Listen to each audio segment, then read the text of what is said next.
terutama mengenai isu Dewan Jenderal yang menurut imajinasinya dianggap benar-benar ada. Dan Sudisman menganggap bahwa G30S PKI sudah tepat.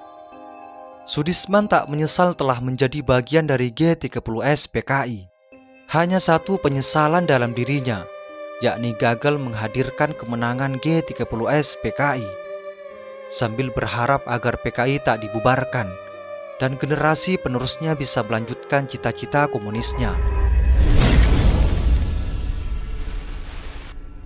Setelah mengulas figur Letkol Untung Samsuri, kini kita bahas kesan penyidik terperpu terkait tokoh-tokoh G30S PKI lainnya. Dimulai dengan figur Sudisman, tokoh utama G30S PKI yang berhasil ditangkap hidup-hidup. Menurut Brigjen Thohir dalam keterangannya pada tahun 1994, beliau memaparkan pengalamannya saat menjadi penyidik terperpu. Kala itu dirinya memeriksa Sudisman, anggota Politbiro PKI, yang menolak berbicara kepada penyidik. Berulang kali Brigjen Thohir mencoba, tapi Sudisman tetap bungkam, baik melalui metode BAP maupun metode berdialog. Tetap tak bisa membuat Sudisman buka mulut. Sampai akhirnya datang Brigjen Sugandi yang kemudian meminta dipertemukan dengan Sudisman. Di hadapan Brigjen Sugandi, Sudisman tetap berusaha bungkam.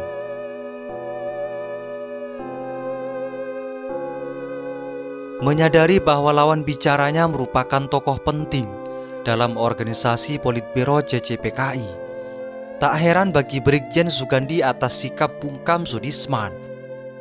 Karena para tokoh PKI memiliki militansi dan loyalitas tinggi terhadap partainya, tak mudah membocorkan rahasia partainya. Setelah cukup lama memperhatikan gerak-gerik serta tindak tanduk Sudisman dari kejauhan, Brigjen Sugandi yang sudah mulai bisa meraba karakter Sudisman pun mencoba untuk tak langsung menginterogasi Sudisman. Hanya menghampiri, tersenyum dan lalu menyapa Sudisman. Langkah selanjutnya, Brigjen Sugandi mencoba mengajak ngobrol ringan, sekedar menanyakan bagaimana sikap penyidik sebelumnya dan apa yang dibutuhkan oleh Sudisman saat itu. Dengan sabar, Brigjen Sugandi mencoba menyentuh sisi sensitif dari seorang tokoh PKI. Dan upaya Brigjen Sugandi mulai berhasil. Sudisman mulai berkenan untuk berbicara. Diawali dengan curhat mengenai pemandangan yang dilihatnya selama berada di tahanan. Banyak anggota PKI dari berbagai kalangan yang lebih dulu tertangkap.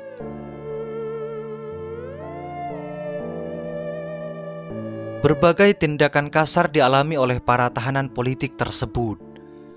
Maklum saja, mereka tengah berada di kamp penahanan militer. Penjaga di sana mayoritas anggota TNI Angkatan Darat yang masih kesal dengan perbuatan keji PKI terhadap para pimpinannya di lubang buaya. Ya, Sudisman memang kala itu membutuhkan sosok teman curhat, karena selama pelariannya tak banyak anggota PKI yang bisa diajak bicara terkait semua yang dirasakannya selama ini. Terlebih lagi, kala itu belum ada medsos untuk tempat curhat. Biasanya Sudisman mengajak Joto, Lukman dan Aidit untuk mengobrol soal urusan partai. Namun sejak mendengar koleganya sudah mendapatkan door prize berupa menginap gratis ke alam barzah, tak ada lagi teman curhat, karena anggota PKI lainnya level IQ-nya di bawah rata-rata manusia normal. Namun setelah bertemu Brigjen Sugandi, Sudisman merasa bahwa perwira tinggi Angkatan Darat itu bisa dijadikan tempat curhat. Dari situ, Sudisman mulai berani mengungkapkan unek-uneknya. Diawali dengan menyoal hadiah proyektil peluru yang diberikan tentara kepada para koleganya. Apa gunanya saya bicara, sementara kawan-kawan saya sudah ditembak mati? Berarti tak ada kesempatan bagi kami untuk memperoleh keadilan. Silahkan tuan-tuan membalaskan dendam sesuka hati. Begitu seloroh Sudisman. Brigjen Sugandi tertegun dan terus menyimak. Usai Sudisman mengutarakan curhatannya, Brigjen Sugandi menerangkan bahwa apa yang terjadi atas diri koleganya adalah karena mereka melakukan perlawanan saat ditangkap. Buktinya kini Sudisman masih hidup dan diberi kesempatan untuk menjelaskan semua menurut pandangannya. Mendapatkan jawaban tersebut membuat Sudisman bimbang, namun tak ada pilihan lain. Meskipun situasi dirinya berada dalam tahanan, namun bukan berarti tak ada harapan untuk bisa bebas dan membangun kembali PKI yang kala itu sudah mengalami kerusakan berat. Tahapan pemeriksaan mulai dijalani oleh Sudisman. Berbagai keterangan disampaikannya. Meskipun dalam prosesnya, dia masih berusaha untuk beragitasi.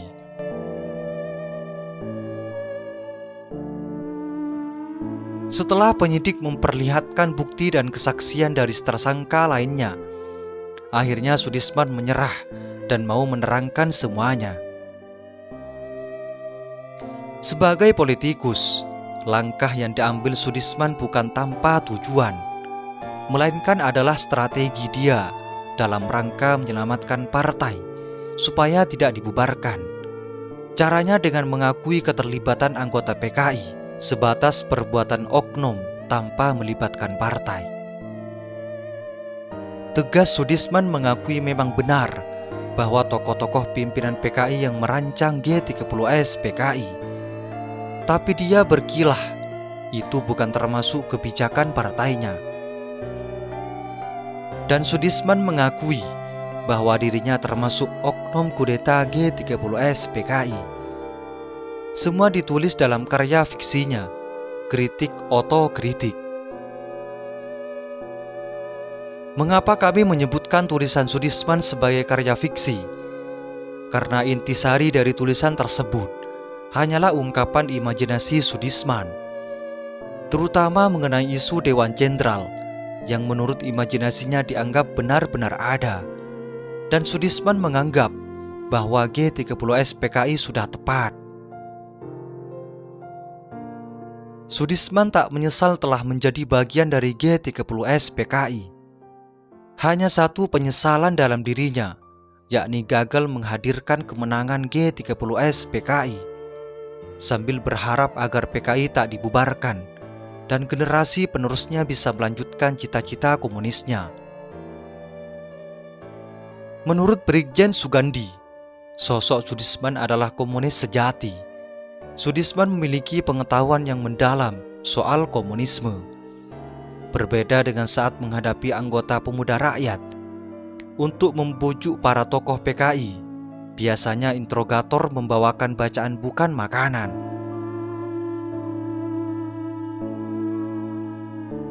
Itulah anggota G30S PKI di hadapan penyidik Teperbu. Semoga ini menjadi wawasan bagi kita semua dan menjadi pelajaran atau pengetahuan bagi masa yang akan datang. Semoga informasi ini bermanfaat. Assalamualaikum warahmatullahi wabarakatuh.